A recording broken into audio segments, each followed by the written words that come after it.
जब भी डेवलपमेंट या विकास की बात की जाती है तो सबसे पहले हम जीडीपी का नाम लेते हैं। क्या जीडीपी ही सबसे ज्यादा जरूरी है?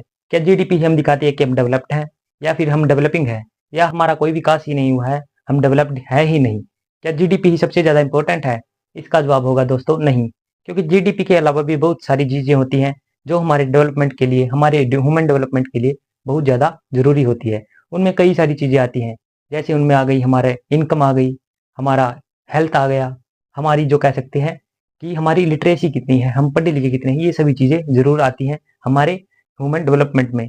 इसी से संबंधित एक नया कंसेप्ट आया जो कि था हमारा ह्यूमन डेवलपमेंट।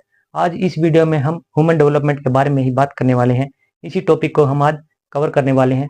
तो चलिए दोस्तों, हम बिना किसी देरी के वीडियो को स्टार्ट करते हैं। Human development and it's indicators आज हमारा टॉपिक होने वाला है। Human development and it's indicators, ये आज का हमारा टॉपिक होने वाला है।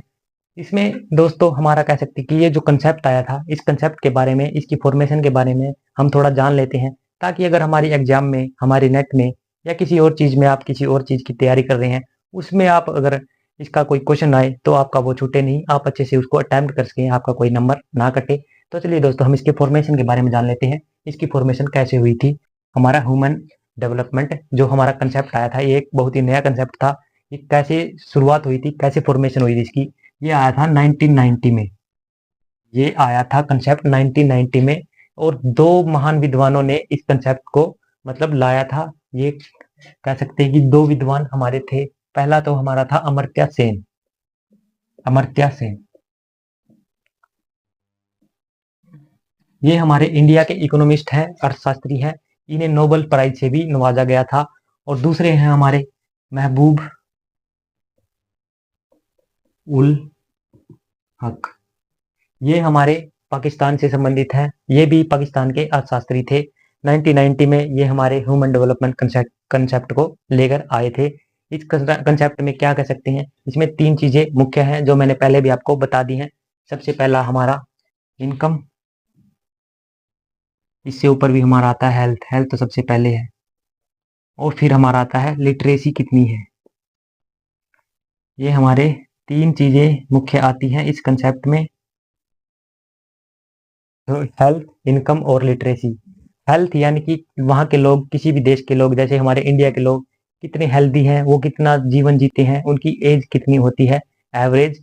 हमारे लोगों को ज़्यादा दवाई वगैरह की जरूरत तो नहीं होती। और हमारे देश में मतलब कह सकते हैं कितने हॉस्पिटल्स हैं, कितने न्यूट्रिएंट्स हैं, ये सभी चीज़ें भी देखने को मिलती हैं हमारे हेल्थ वाले चीज़ में, इसमें टॉपिक में। इसके बाद हमारी इनकम आती है। इनकम में यानी कि किसी भी एक नॉर्मल पर्सन की इनकम कितनी है, स्टेबल इनकम कितनी है, वो अच्छे से जीवन जी पाता है या नहीं जी पाता, ये हमारा इनकम में आता है। और हमारे लिटरेसी में आता है कि हमारे लोग पढ़े लिखे कितने हैं, और पढ़े लिखे होने के बावजूद वो कितने जॉब्स के लिए मतलब अप्लाई कर सकते हैं, कितनी वो जॉब्स पा सकते हैं, लिटरेसी कितनी है। ये तीन चीजें हमारे ह्यूमन डेवलपमेंट इंडेक्स में आती है, ह्यूमन डेवलपमेंट के कंसेप्ट में आती है। इसके बाद हमारा आता है ह्यूमन डेवलपमेंट इंडेक्स।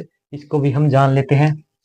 HDI का फॉर्मेशन हुआ 1990 में। HDC यानी कि ह्यूमन डेवलपमेंट कंसेप्ट के थ्रू 1990 में ह्यूमन डेवलपमेंट इंडेक्स का शुरुआत हुई थी। इस इंडेक्स में कह सकते हैं कि ये तीन चीजें मुख्य रूप से आती हैं। कह सकते हैं कि जो ये इंडेक्स आया था हमारा ह्यूमन डेवलपमेंट इंडेक्स, इसमें हम कह सकते हैं कि डेवलप्ड कंट्रीज और डेवलपिंग कंट्रीज को दर्शाया जाता है। इसी के थ्रू हमारा जो हम कह सकते हैं कि डेवलपमेंट मेजर किया जाता है। सिर्फ हमारी जीडीपी ही बहुत जरूरी नहीं होती, इसके अलावा भी बहुत सारी चीजें होती हैं। ह्यूमन डेवलपमेंट के अंडर हमारा कह सकते हैं कि जो हमारा देश था 2024 में हमारा देश 134वें नंबर पर था। और नॉर्वे नॉर्वे और स्विट्जरलैंड स्विट्जरलैंड ये ऊपर मतलब टॉप में थे। हमारा बहुत नीचे था देश इंडिया। यानी कि अभी भी बहुत सारी चीज़ों की ज़रूरत है, बहुत सारी चीज़ें करने की ज़रूरत है। हमारे डेवलपमेंट से संबंधित, हमारी HDI से संबंधित ह्यूमन डेवलपमेंट इंडेक्स में टॉप पर आने के लिए, ऊपर आने के लिए बहुत सारी चीज़ें करनी ज़रूरी हैं। हमारी पॉवर्टी घटानी ज़रूरी है, हमारे लिटरेसी रेट बढ़ाना ज़रूरी है, और हेल्थ के लिए भी बहुत ज़्यादा काम करना अभी बाकी है। इसके बाद ही हमारा देश कह सकते हैं कि ऊपर उठेगा और हमारा HDI में ऊपर नंबर आएगा। इसके बाद हम नेक्स्ट देखते हैं, नेक्स्ट क्या है। HDI के बाद और भी कई सारे इंडिकेटर्स आते हैं, जिनमें से हम कुछ की बात कर लेते हैं। बहुत सारे इंडिकेटर्स, मतलब इसके अलावा बहुत सारे कई सारे इंडिकेटर्स हैं जो कि हमारे ह्यूमन डेवलपमेंट को दर्शाते हैं, मेजर करते हैं। इसमें एक आता है हमारा GDI, यानी कि जेंडर डेवलपमेंट इंडेक्स।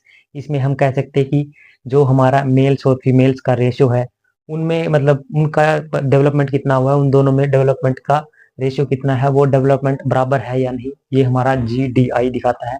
इसकी full form gender development indicator, ये आप लिख सकते हैं।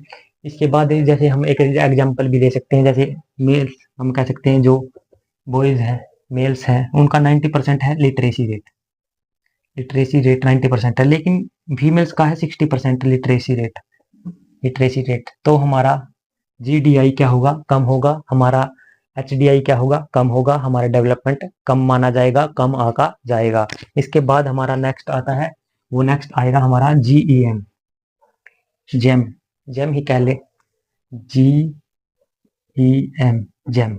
जेम की फुल फॉर्म क्या हो गई, gender empowerment measure. Empowerment measure यानी कि मापना, एम्पावरमेंट को मापना, यानी कि अगर जो फीमेल्स है, ये ज्यादातर स्पेशली फीमेल्स के लिए ही बनाया गया है। फीमेल्स का भाग कितना है, फीमेल्स कितना एनरोल होती हैं, जैसे किसी भी जॉब्स में, पॉलिटिक्स में, या फिर किसी और इंडस्ट्री वगैरह में कितना एनरोल करती है, इनका भाग कितना है, ये कितना एक्टिव रहती हैं, डिसीजन मेकिंग में कितना एक्टिव रहती हैं, ये सभी चीजें इसमें आ जाती है जेंडर एम्पावरमेंट इंडेक्स में।